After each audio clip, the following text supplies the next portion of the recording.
Hey everybody, welcome to Homies and Houses. This is season 2, episode 1. Thanks for sticking with us up until this point. Today we are going to be talking about imposter syndrome. So I will start us off with a little definition. Imposter syndrome is a psychological pattern where people doubt their accomplishments and live with persistent fear of being exposed as a fraud despite their clear proof of competence. Um, Alana, you want to get us started on how this presents in your life and how you've been affected by imposter syndrome? Yeah. Um, so I've been impacted a lot by it. Um, so a little backstory for anyone who's just jumping in on season two, episode one. I have been investing for about 5 years.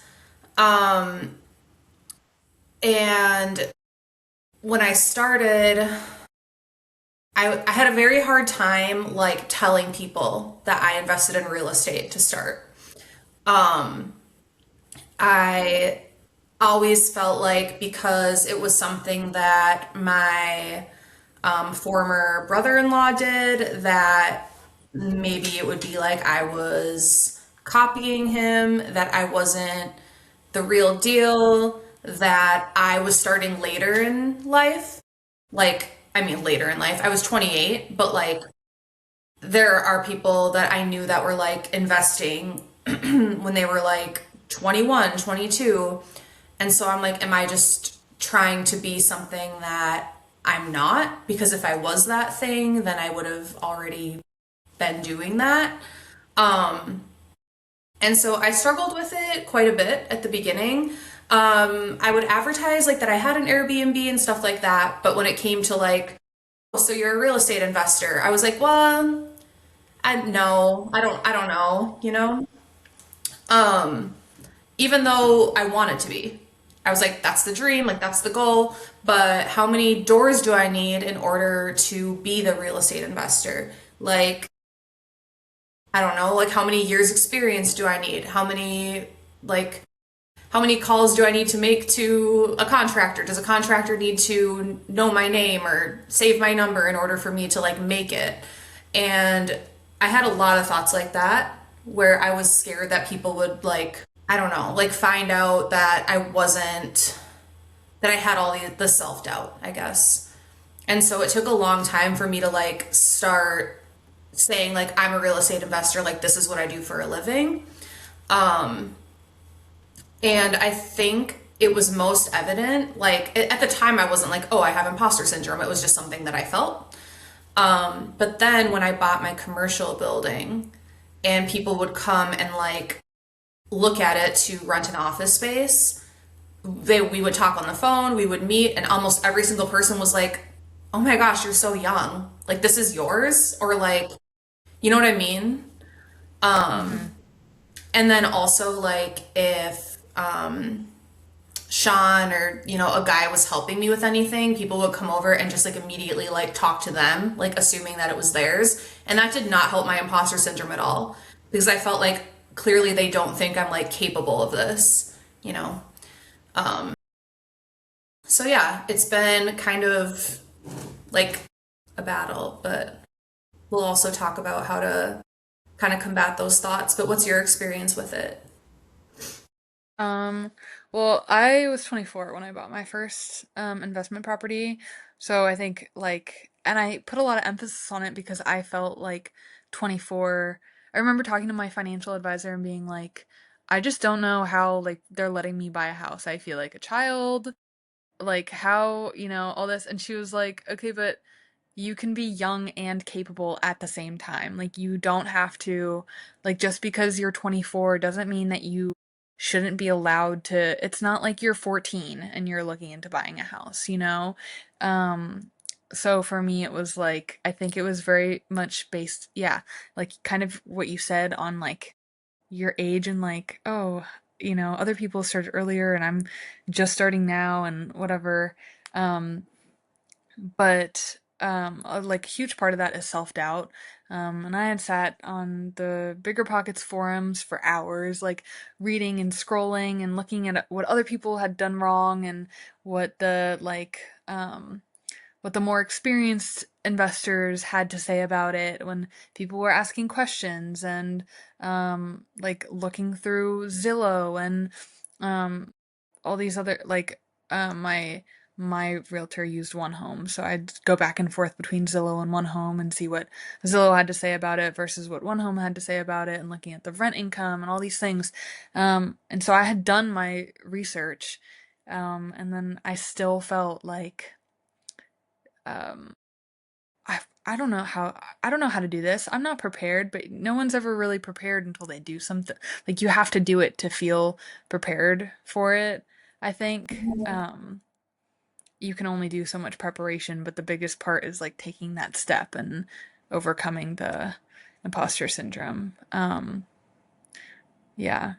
And Dolly Parton died yesterday, and I saw a quote that she said, and it was, or like I saw a video, and she was like, I just don't have like anything to lose. I don't have fear because what's the alternative? Me just sitting where I am? Um, and as I sit in my 9 to 5 job, I think about that a lot. Like, what am I, what am I, there's nothing to lose. It's not like I don't have a family, like, I don't have kids. I don't have all these like huge responsibilities. So it's not like I have, like, if things were to go wrong, it's not like I would be like screwing up so much. It's like, okay, well, I'd probably just go back to where I was before with like not as much savings and working a 9 to 5 and doing, um, but yeah, I think for me, age was a big thing that like attributed to my belief that I couldn't I couldn't possibly be a real estate investor because I'm only 24, and I think also kind of being a woman too, like I don't know how to fix things. Like I feel like most guys they come with like, oh, YouTube University, everything's easy if you mess with it enough, and I think that's a confidence that's built into them. Whereas for us, it has to be perfect. So when I look at YouTube, I'm like, I don't think I could do it exactly like that, or like I do it and then it doesn't end up being exactly like that, and then I beat myself up about it. But it's like it still works. It's not, maybe the blinds aren't exactly straight, but no one would ever be able to tell except me because I'm looking at it like hypercritically. So I think Yeah. also giving yourself grace helps a lot. But um, yeah, That's a big part of mine too, is like I've learned to do a lot more like handy stuff. hmm, But like, okay, so just yesterday, I was at the gym and this guy that like this older guy that I talk to sometimes when we go at the same time, he was like, "Oh, did you sell your house?" Because oh, and by the way, I did. I closed on my house on Monday, so that was really good. But anyway, I was like, "Yeah," and then he's like, "Wait," because he's like, "Didn't you remodel one too?" I was like, "Oh yeah, but that one's not. I don't have an offer on that one yet, you know." And then he's like, "So who did everything for you?" And he said it just like that, and I was like it just made my imposter syndrome flare up because I'm yeah, like, well, I did as much as I could, you know what I mean? And I was yeah, like, I felt myself get a little bit defensive just because I'm like, why is that the assumption? But maybe I'm defensive because I know that's partially true as well. But yeah, there are investors that hire everything out. And so like I kind of have that black and white thinking where when he said that it was like, oh well, if I don't do everything myself, then I'm not yeah, good enough house flipper. I can't call myself a house flipper. And it's like, well, there are like investors that are very successful because they hire someone to do everything and then they have more time to like look at other properties or like do things that make more money than like laying flooring, like whatever. And so when you said like the being a woman thing, I think that's part of it too, is yeah. I feel like doubted a lot more. And like men, they say that like men, like I forgot the percentage, think that they could land a plane in an emergency, think they could fight off a bear. Oh my gosh, yeah, Like, I was reading that like 70% of adults have experienced imposter syndrome. But like in the corporate world, it's like 75% women. yeah, And I'm like, yeah, I mean, that makes a lot of sense. yeah. Um, but yeah. And then what you said about like you did a lot of preparation before buying your first one, this is where we're opposite. I did zero. Wow. Yeah, but Literally like you had zero. people in your community that had done it before. So you kind of had seen, I don't know, kind of how it works maybe and gained some sort of like knowledge or confidence that way, right? By Yeah. asking questions or yeah. I didn't have that, so I felt like that and like my family was kind of like, "Oh my gosh, you're crazy. Why are you doing something like that?" And so I felt like I had to be even that much more prepared and I feel like that also gave into the imposter syndrome because I was like, yeah, even my family who like believes in me fully is like, what are we doing here, you know? Um, but Yeah, my former brother-in-law kind of paved a nice way because he's 4 years younger than me. And so I was like 28, he was your age, he was like 24. Um, got out of the military and just started buying. He did a bunch of studying while he was like gone and bored and whatever. And so he kind of paved a nice way where it was like, oh, well, he's been doing this for a few years, like he's pretty yeah, successful at it. And so yeah, I had him to like he was a realtor at the time too, and so like show me places and kind of like give guidance on like yes this is a good one to buy or like no it's not, and so I definitely had that. But yeah, it I don't know, it just made me feel like I don't know, like am I not capable to do this on my own, but like there's no shame in asking for help. Like I don't know, like everyone needs a yeah, mentor. I hope that I can be considered a mentor to someone someday. yeah, um you know what I mean? yeah, yep, But yeah, I yeah, was watching a TED Talk about it, on imposter syndrome, and it was talking about how, like, if you're feeling imposter syndrome, then you're probably the real deal, because you wouldn't be, like, caring if you're an imposter or, like, faking it, like, if you were fake. Because you would like know you were fake, if that makes sense. It's kind of like I was thinking about, it's kind of like how a narcissist never wonders if they're a narcissist because they don't care. Like, they don't yeah, care about other yep, people. But like, I don't want to feel like I'm ever steering someone in the wrong direction. Like with our podcast, like we start a podcast and I'm like, okay, am I qualified enough to be giving real estate advice? And yeah, it's like, okay, well, my track record would say yes, because I've done like 13 successful deals. Like, that's not nothing. But it's like, but at what point do I like, at what point have I proved myself enough to give real estate advice to beginners? yeah, You know what I mean? And it's like this fake scale that there's no measuring stick. It's just like even if you like because like you bought your first property, like now it's been a little over a year, right? Like a hmm year and a half. And then a you had year a and a half, really yeah, tough first year of a vacancy. Like whatever. Like by some measures, I would say that you are more experienced than a real estate investor that's had 3 years experience and has not had an issue because you've learned to deal yeah, with some of the hard stuff. But I'm sure like sometimes it's hard for you to like be like, oh, I'm a real estate investor, like I'm a like I'm a host of Homies and Houses, like whatever, when you like haven't bought your second one yet, but it's like you have so much more experience than some new investors that I know that might have like more than one, because yeah, like you have like gone through problems and you have solved them, you know? So yeah, it's like there's no measuring stick. Like by definition, if you invested in one property, you are a real estate investor. If someone flipped one house, they are a house flipper, like literally by definition. yeah, And yep, so I don't know why it is the most like I feel like maybe it's just because we're in it, you know, but I feel like it's the most one of the most doubted professions. Like I see this come up a lot. Like my algorithm on Instagram and stuff is like so much real estate, so much investing, and I see people ask this question. Like I feel like it like I have like I'm an imposter. I have like one property, like I whatever, and I see it come up like a fair amount where I'm like, is this like the most self-doubted industry like out there or something? Um, well, I think it doesn't help like social media and all that because I like social media makes it seem like you have to, like, there's so many people that do so much more than you.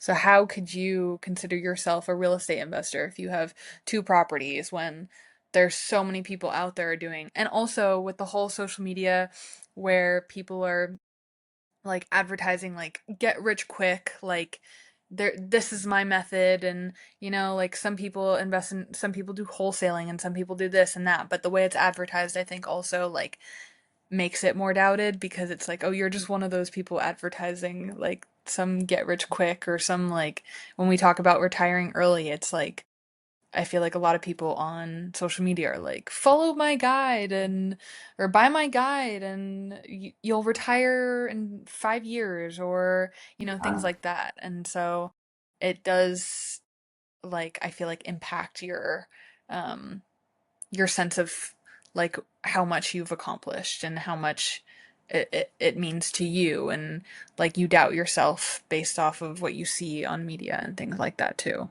Um, I've thought about but that before, and I'm like, I don't know if I have enough information. Like, I'm bad at like organizing my thoughts like on paper. Like, I'm a good creative writer, but when it comes to like building something and like organizing it, I feel like that'd be more probably more your strength. And so then I'm like, well, if I can't feel like I can do that, and all these other people have these classes and these courses and like pay $30 for this or $500 for that, I'm like, yeah. if I don't even feel like I have enough, like I don't feel like I have enough to offer, but then when I start talking about real estate, like I realize I know a lot more than like I think I do. Yeah. Yeah. Yep. And And that's another, I well, and I think that's another big thing is that like, and I'm sure men do this as well, but especially as a woman, like I was having a conversation with a group of people, like we're all cycling, and we went for drinks after, and it was four of us girls and one guy, and us girls were talking about like, oh, this race, and we were like, oh, I don't think we could do that, like there's so much incline and you have to make a certain cutoff and all these things, and then the guy was like, I don't know why you all underestimate yourself so much. He was like, he's been riding with us for so long, and he was like, I see you ride every weekend.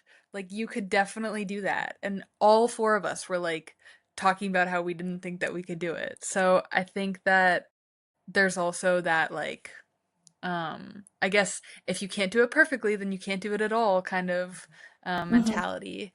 Um, so, because even if we couldn't do it, like there's so many men that sign up for races and stuff and don't finish, or but like they're still signing up because they have the confidence to try. And I think that's a big thing, is just having the confidence, or the confidence in yourself to try, to bet on yourself, to to push yourself to try something new, to yeah, yeah, I think that we need more of that. Just try it. If it doesn't work out, you don't have to do it again, or you can learn from your mistakes and try again, but just try. That's kind of like I posted something the other day, like everyone shares their wins, so here's my losses as an investor, and I shared like five losses, and one of them was like bought a commercial building knowing nothing about it, and then had to spend like $10,000 on a bathroom. Mhm. Like that made me feel like kind of an imposter because I had to tell my tenants, oh, like the bathroom's going to be out of commission for a while because like I didn't know this, I didn't know X, Y, and Z. But I think being vulnerable about that, I think everyone has probably felt, most people have felt vulnerable like in their field about Yeah. something or other, and like being honest about that, and like having the willingness to like get the answer and be like, oh, I didn't know this, it was my first time doing it, okay, well now I know for next time. Um, Yeah. yeah. But one of my favorite imposter syndrome stories is I read Henry Washington's book, Real Estate Dealmaker, after I saw him speak at the conference. And he started calling himself a real estate investor at like networking with people saying I'm a real estate investor before he bought anything. Like I think he Well, said, don't quote me for sure, but you'll have to read the book. But I think he said he had $1,000 or less in the bank And he just Wow. started telling people he was a real estate investor because then like people would like be like, oh, okay, well, my cousin wants to sell his property off market or whatever. Um, Yeah. and so I'm like, that is a great. So I started doing that.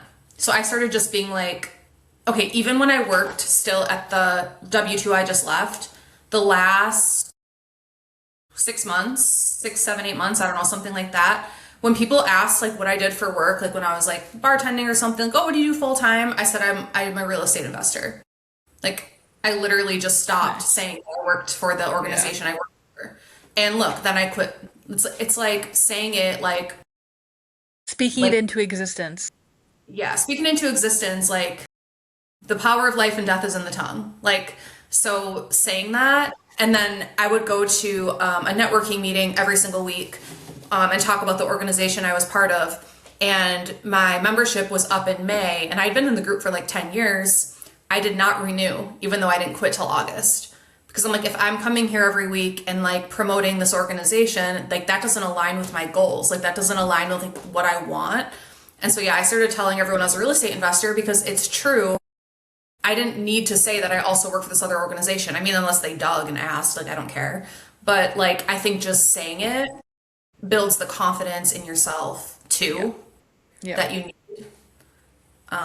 So, yeah. Yeah. So, what is your, like, when you're feeling that way, what do you do? Like, I know you said you just kind of like take action and just like do it. Is there any other advice that you Yeah. have? Watch yourself talk. The way you talk to yourself in your head. Because like I find myself saying like, oh, I can't, like even like earlier how we were talking about like, oh, by the age, like I'm 24, I can't do that. And instead of saying that, like I'm saying things like I'm young but I'm capable.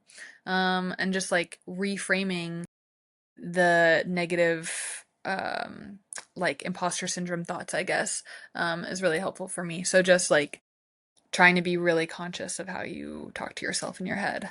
Um, and I mean, like you said, like how you talk about yourself in networking groups, like how you describe yourself. If you only bring up the fact that you do a W-2, then are you like really pushing to be a real estate investor? Like if you advertise that you're a real estate investor, even if you don't have any deals, but that's where you want to be, like you will eventually align with the words you speak about yourself. So, yeah. I love that.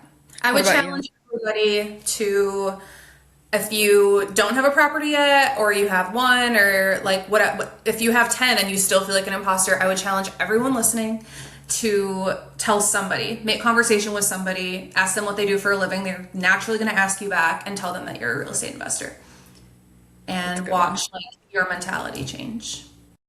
Yeah. And also, especially like when you know more about real estate investing and they start asking you questions and you can answer most of your questions, imposter syndrome subsides really easily when you know your answers. But anyway, yes, that was such a good piece of advice, Alana. Thank you. And until next time, homies and houses.